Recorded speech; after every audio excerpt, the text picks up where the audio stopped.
Bonjour, on est revenu aujourd'hui dans le cadre de cours en confinement, donc pour faire un chapitre de mathématiques de la 6e et même de la terminale, on va dire.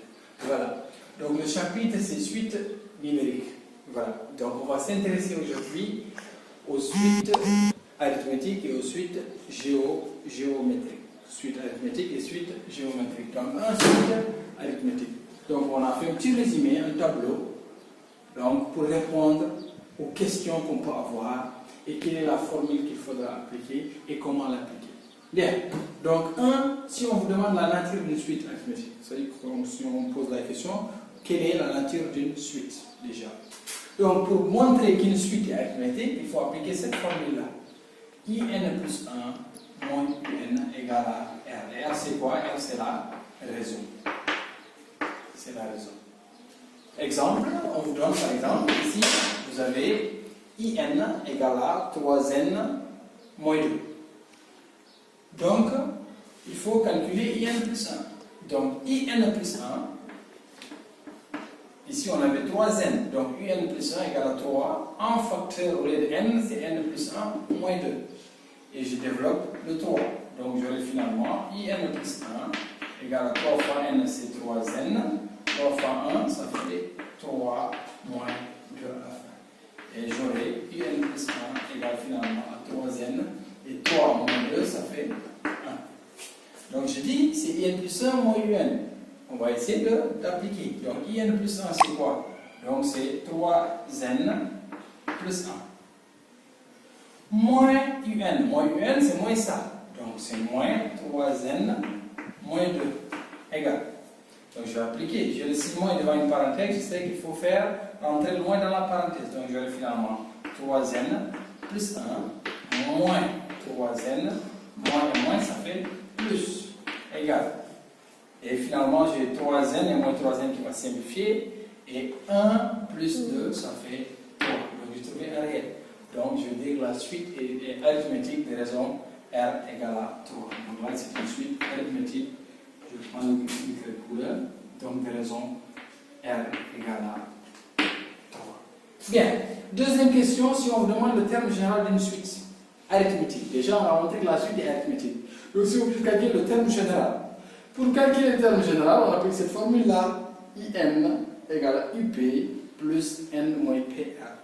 N, c'est quoi? C'est l'indice du dernier terme, et P, c'est l'indice du premier terme.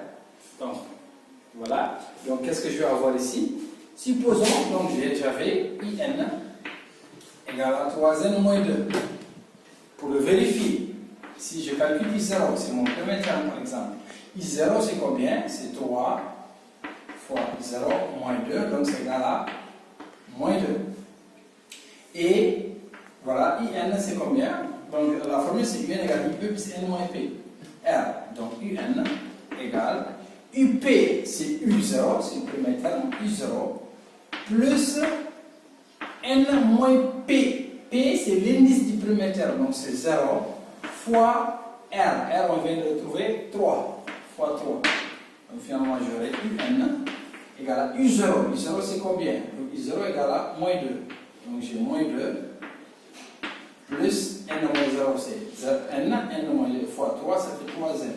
Voilà, donc je trouvais moins 2 plus 3N. Et ça, ce n'est rien d'autre que 3N moins 2. Ça, c'est pour trouver le terme général. Quel est son rôle? Le terme général, son rôle, c'est de calculer n'importe quel terme de la suite. Si par exemple, on demande de calculer U10, il suffit de remplacer N par 10 et vous aurez la valeur. Bien. Troisième chose qu'on peut avoir aussi, dont on peut avoir besoin, c'est le NTS. Que veut dire le NTS? NTS veut dire nombre de termes sommés. Nombre de termes sommés. Et comment, quelle est la formule pour calculer le nombre de termes sommés? C'est l'indice du dernier terme, qui est N, plus 1 moins l'indice du premier terme. D'accord? Exemple, si on vous dit calculer, on a I0 plus I1 plus jusqu'à I10. Donc là, si je vous demande à combien de termes, il y en a certains qui vont me dire que c'est 10 termes. Ce n'est pas 10.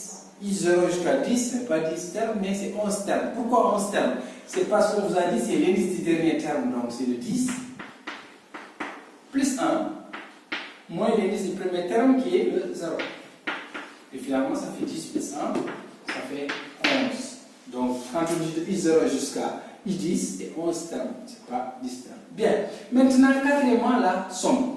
Comment on calcule la somme d'une suite arithmétique? Donc, la formule est simple. Donc, c'est le nombre de termes sommés en facteur de IP. C'est-à-dire que c'est la suite, le premier terme, plus le dernier terme divisé par 2. Exemple, on dit de calculer ici U0 Sn égale à U0 plus I1 plus jusqu'à I10. Donc pour calculer Sn égale à quoi? C'est U0. U0, je l'ai calculé tout à l'heure, c'est moins 2. Donc avant ça, j'ai le nombre de termes sommés, NTS. NTS, je dis ici, c'est 11.